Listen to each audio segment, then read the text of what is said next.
자, 이 황당한 얘기를 지금까지 했는데 이 황당한 얘기를 과학적으로 증명한 사례들이 몇 가지가 있습니다. 그 사례들을 지금 몇 가지 예를 들어 보겠습니다. 물질은 에너지고 에너지는 파동이다. 첫째, 물질은 에너지다. 여러분들 그 말이 이해가 됩니까? 아니 그럼 이 책상이 에너지란 말이야? 이게 돌덩이 콘크리트 저게 덩어리가 에너지란 말이야? 네, 에너지란 것입니다. 그럼 왜 증명됐냐? 증명됐습니다. 이를 최초로 밝혀낸 인물이 바로, 그러니까 물질이 에너지와 똑같다. 이를 최초로 밝혀낸 인물이 바로 특수상대성 이론으로 유명한 저 아인슈타인이 됩니다. 그는 질량과 에너지는 질량, 물질, 무게를 가진 모든 물건, 콘크리트고 뭐고 이 무게를 가진 모든 것, 물질은 에너지로 변할 수 있고 질량과 에너지는 상호 서로 변환될 수 있으며 등가 값이 같다라고 아인슈타인이 말했습니다. 즉 물질은 에너지로 변할 수 있고 그 에너지가 물질이 될 수 있다는 말이다. 고전력학에 유명한 그 뉴턴은 질량은 물질은 절대 변하지 않는다 이렇게 믿었어요. 그런데 아인슈타인은 물체가 정지한 경우도 네, 가만히 있어요. 가만히 있어도 이게 가만히 있는 이유가 에너지 때문입니다. 이거 참 신비로운 얘기죠. 에너지 때문에 가만히 있고 에너지 때문에 엉켜붙어 있는 거예요. 그러니까 에너지가 없으면 엉켜붙을 수가 없으면 고정적인 존재로 존재할 수가 없는 것입니다. 그래서 그는 유명한 공식을 발표합니다. 고전력학의 대부 아인슈타인은 물체가 존재하고 있는 경우 질량과 에너지는 비례하며 질량과 에너지의 관계는 E는 mc 제곱이다. 여기서 E는 에너지란 말입니다. 그리고 M은 질량, 물질입니다. 물질과 질량이 일치하는데 이게 힘을 어떻게 발휘하느냐? 조금만 옮겨도 옮길 때 바로 이 C제곱은 태양광선입니다. 이 태양광선의 속도로 그 힘이 가속화된다는 것이죠. 자, 그래서 모든 물질은 가만히 있어도 그 무게만큼 에너지가 있는 것이고 그 물질이 움직이면 물질이 무게에 빛의 속도를 제곱한 에너지가 추가된다는 것이다. 따라서 아주 작은 질량이라도 빠르게 움직이면 거기엔 에너지로 변환될 수 있다. 이 원리는 바로 핵분열이나 핵융합, 질량 결손을 통해 나타나고 그 결손된 질량이 에너지로 폭발한다는 사실에서 밝혀진 것이다. 그러니 물질이 바로 에너지라는 말에 이미 아인슈타인이 과학적으로 실험으로 밝혀진 것입니다. 그러니까 여러분들 돌덩이가 뭐냐? 돌덩이가 바로 에너지 덩어리예요. 사람도 에너지 덩어리고 모든 존재들이 다 에너지 덩어리입니다. 그래서 물질과 에너지는 동일한 거다. 이런 결론에 도달합니다. 두 번째로 그럼 또 하나 중요합니다. 자, 물질은 파동이다 그랬습니다.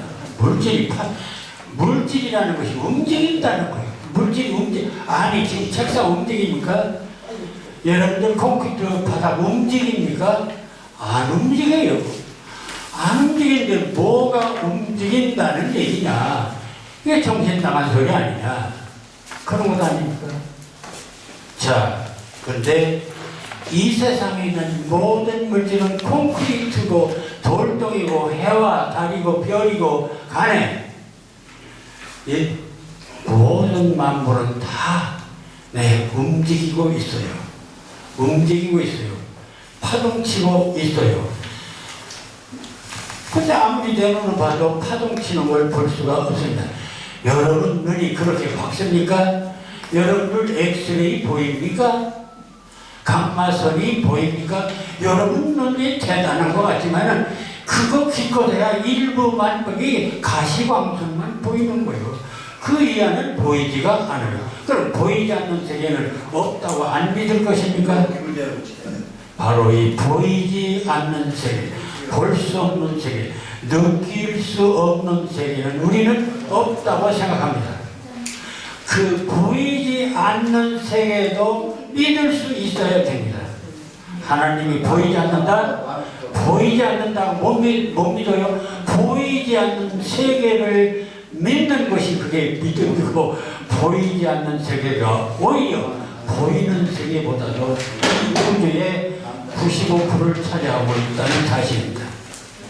그러니까 우리는 보이는 세계, 느끼는 세계만 가지고 거기서 뭐 진실이니 사실이니 확실하니 뭐 이런 소리 하고 있는데 어리석은 얘기입니다.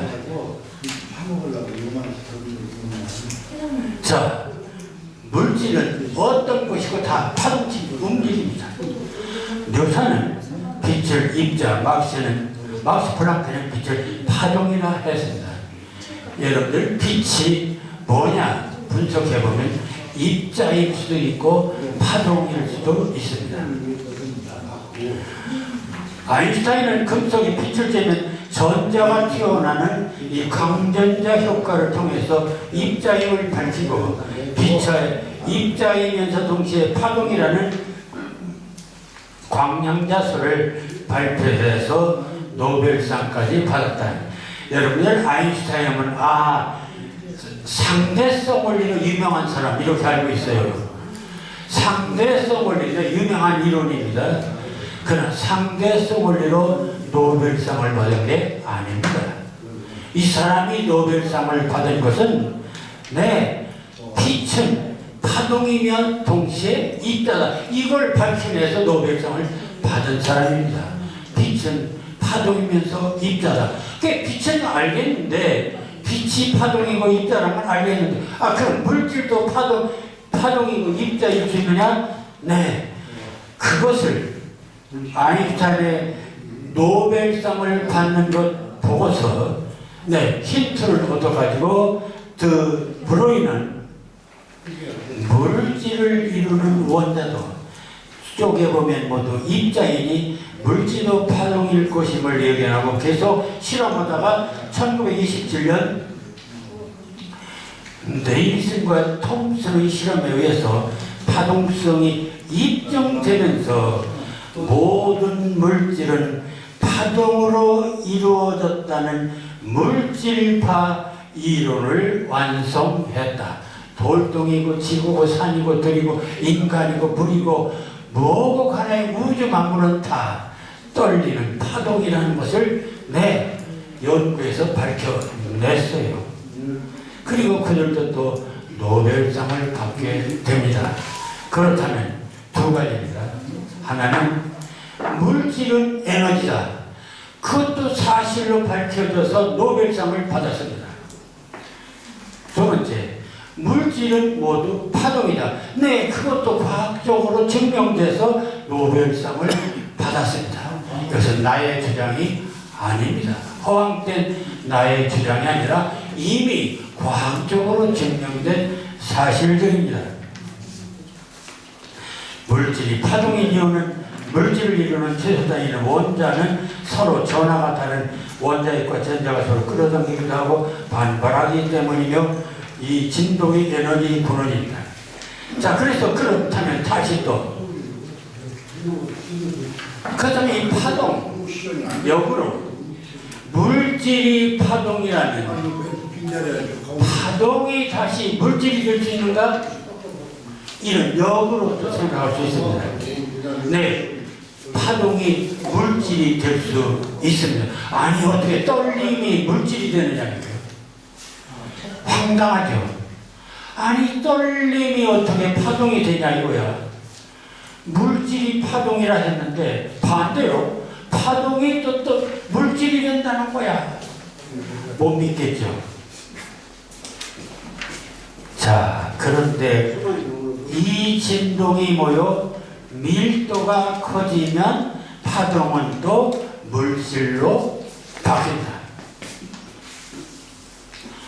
그러니까 이 얘기는 콘크리트와 우리 부들부들한 살과 차이가 뭐냐? 콘크리트는 그 떨림의 밀도가 굉장히 강하고 우리 부들부들한 살은 그 떨림의 밀도가 콘크리트보다 약한 것 뿐입니다. 그래서 이 에너지의 밀도가 아주 강하면 그게 바로 딱딱한 물질이 되고 고체가 되고 이것이 느슨하면 액체가 되고 기체가 될 수 있다는 것이죠. 이것이 양자역학의 골자다. 오늘날 유명한 이 21세기 첨단 과학 양자역학의 핵심이 그겁니다. 자, 지금까지 제가 말씀드린 이 내용을 확실하구나, 그렇구나 이렇게 이해할 수 있다면 여러분들은 양자역학의 문에 들어온 셈이 됩니다. 이것이 양자역학의 골자다. 양자는 더 이상 나눌 수 없는 에너지의 최소 단위다. 그리고 물질에 있어서 이런 양자량이 중첩되면 파동이 되고 파동이 중첩되면 에너지가 돼. 에너지가 중첩되면 소립자, 물질이 되고 소립자가 중첩되면 원자가 되고 원자가 중첩되면 분자가 되고 분자가 중첩되면 우리 몸이 세포도 되고 물질도 되고 천하만물이 다 되고 따라서 모든 물질은 양자량이 중첩된 파동이고 에너지 덩어리라고 할 수 있다. 그러니 모든 물질은 파동과 입자의 이중성을 갖는다. 자, 그러면 또 여러분들 하나 의문이 있을 겁니다. 아니, 그러면 여러분들 금이 있고 은이 있는데 도대체 금과 은의 차이는 뭐냐? 또는 수소와 탄소의 차이는 엄연히 물질이 있잖아. 물질이 파동이고 에너지라면 모든 물질은 다 파동이고 에너지라면은 그거 보이지도 않고 만져지지도 않을 텐데 어떻게 엄연히 눈으로 보여지고 만져지고 느껴지느냐 이거예요. 안 느껴지는 것도 있지만 그 차이가 뭐냐? 좀 더 구체적으로 말하면 그 차이는 물론 거시적인 고전역학의 세계에서 모두가 다 다른 성질과 모양을 갖는 것으로 인정하기에 구별해서 사용된다. 그러나 미시세계의 원자의 이 양자역학의 세계에서는 모두가 원자는 파동덩어리를 뿌리며 고다. 이 금과 은의 차이가 뭐냐? 어떻게 우리는 눈으로 금과 은이 구별되고 있느냐? 무게도 다르고 색깔도 다르고 아니 이게 어떻게 구별되느냐? 원래 그렇게 됐느냐? 우리는 그리 생각하고 있습니다. 그런데 그 구별되는 원천은 오직 한 가지밖에 없습니다. 그것은 이 세상의 하나님은 원자를 92개를 원소를 92개를 만들어 놨습니다. 그리고 이 92개로 구분되는 데는 각각 그 덩어리마다 전자, 양자 요것들이 합쳐서 이루어지는데 그 숫자를 달리 했습니다. 그래서 금과 은의 차이가 뭐냐? 그것은 금은 전자와 양성자 숫자를 79개로 뭉쳐놨고 은은 47개로 뭉쳐놨습니다. 그 차이뿐이야. 그러니까 전자와 양성자 숫자가 몇 개냐에 따라서 물질의 차이가 구분돼요. 이 우주 만물의 차이가 구분돼요. 자, 참 오묘한 진리이기도 합니다. 수소와 탄소의 차이가 뭐냐? 네, 수소. 그 수소는 전자가 하나밖에 없습니다. 그럼 탄소는 네, 6개가 있습니다. 그러니까 바로 전자가 몇 개냐? 그 차이에 따라서 물질의 차이가 나타나는 거예요.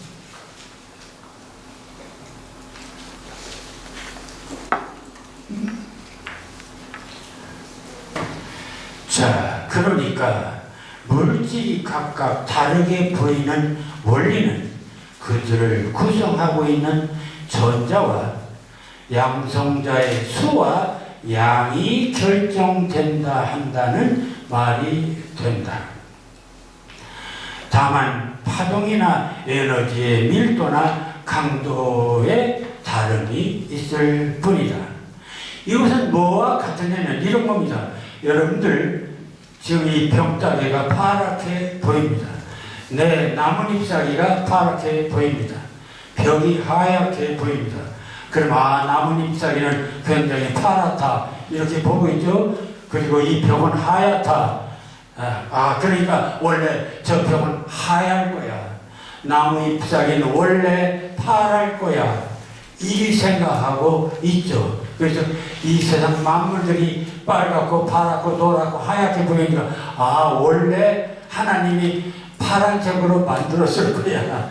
이렇게 알고 있을 것입니다. 근데 사실은 나뭇잎이 파랗게 보이는 것은 햇빛이 나뭇잎에 반사돼서 다른 것은 다 흡수하고 파란 파장만 반사하기 때문입니다. 근데 파장의 범위가 얼마냐? 네, 파장의 범위가 초록은 400 주파수를 갖고 있어요. 400입니다. 그러니까 햇빛의 주파수 400이 반사하면 초록색으로 보입니다. 햇빛이 700 주파수로 반사하면 빨갛게 보입니다. 그럼 그 원래 빨간 것입니까? 원래 하얀 것입니까? 아니에요. 다만 거기서 햇빛이 반사된 주파수가 다르기 때문에 그렇습니다. 물건도 다 원자수가 달라서 물건이 다 다른 거예요. 전자수가 달라서. 자, 이런 원리가 이런 그 양자역학의 세계에서 우리 사고방식을, 이 세계관을 새롭게 만들고 있습니다. 여기서 하나 우리가 배워야 할 결론은 이런 것입니다. 우리가 지금까지 생각한 구분져서 이건 이거다, 절대적으로 이거다, 절대적으로 이거다, 보이고 만지고 느끼는 것만이 전부다 라는 그런 사고방식을 벗어나야 된다는 것이고, 또 그 벗어난 세계는 무궁한 신비가 깔려 있다는 것이고, 그 세계를 함께 알 때 이 우주를 제대로 안다는 것입니다. 자, 그런데 이러한 그 양자과학, 물질이 에너지도 되고 파동도 되고, 파동이 에너지가 물질이 이것이 됐다 저것이 됐다 이렇게 마음대로 들락날락 변하는 이 세계. 근데 이러한 세계를 일찍이 상상력을 통해서 인정하고 글을 써온 무리들이 있습니다. 그 무리가 누구냐? 그 무리가 바로 시인입니다. 여러분들 시 공부하려면 바로 시가 뭐냐? 시의 핵심이 리듬, 파동, 떨림입니다. 그러니까 시의 생명은 떨림이에요. 떨림이 없는 건 시가 아니에요. 그런데 또 한 가지 중요한 게 있습니다. 근데 시의 생명은 또 뭐냐? 메타포라, 메타포. 뛰어넘는다. 뛰어넘어. 아까 물질이 에너지가 되고 에너지가 파동이 되고, 네, 물질들이 보니까 뛰어넘고 있죠. 물질이 뛰어넘고 있습니다. 그런데 시에서 주장하는 이론도 뛰어넘기예요.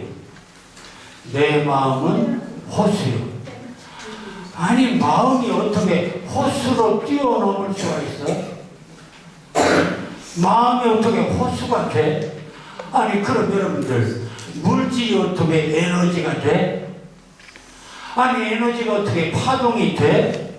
안 보이는데 못 믿겠어요? 과학이 증명하고 있어요.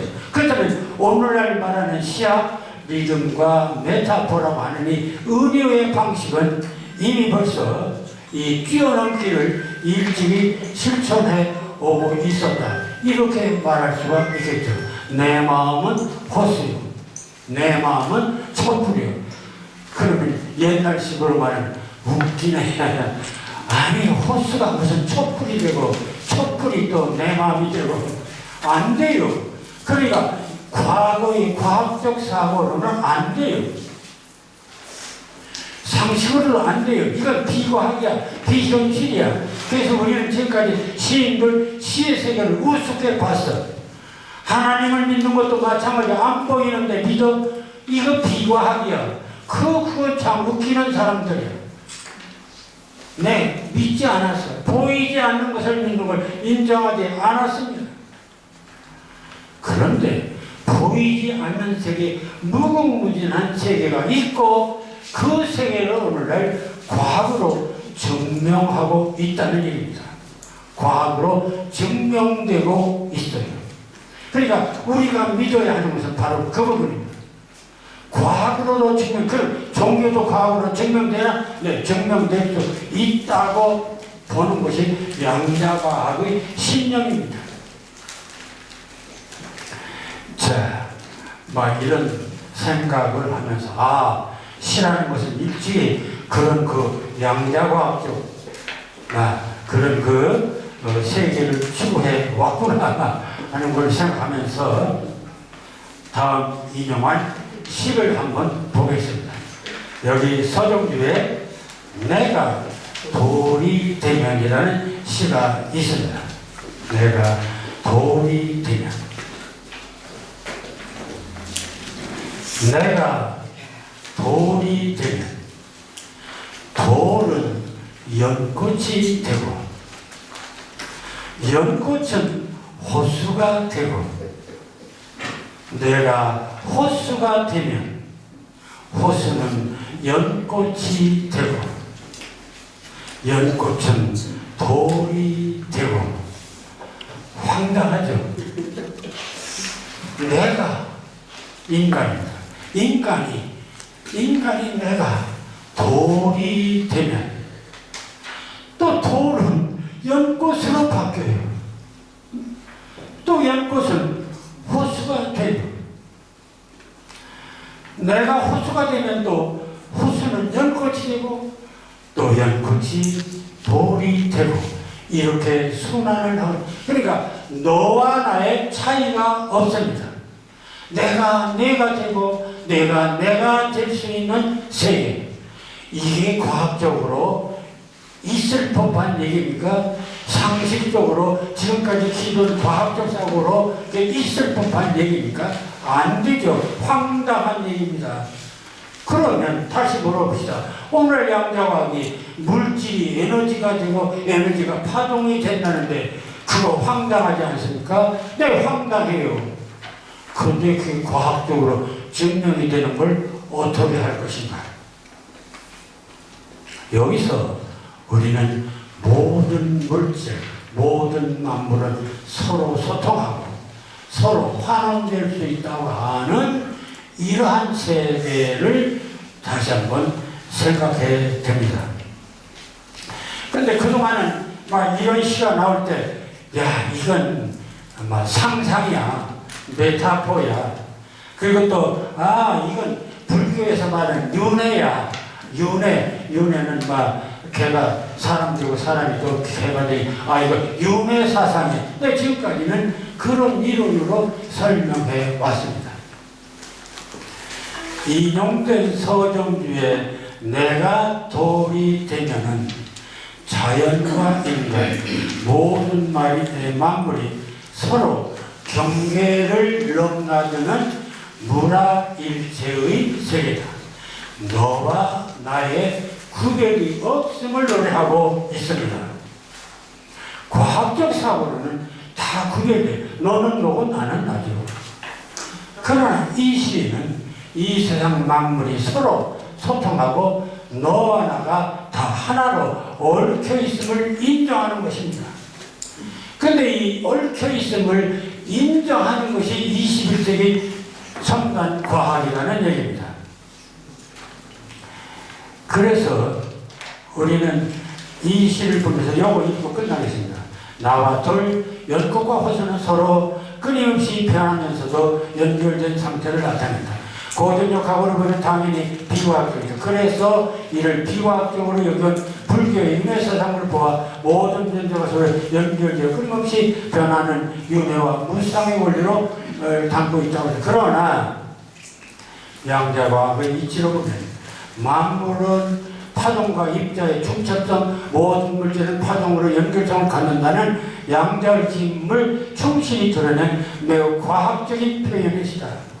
나라는 인간의 존재는 원래 원자들이 모여 분자와 세포로 인간이 되었다가 다시 해체되어 원자로 돌아갔다.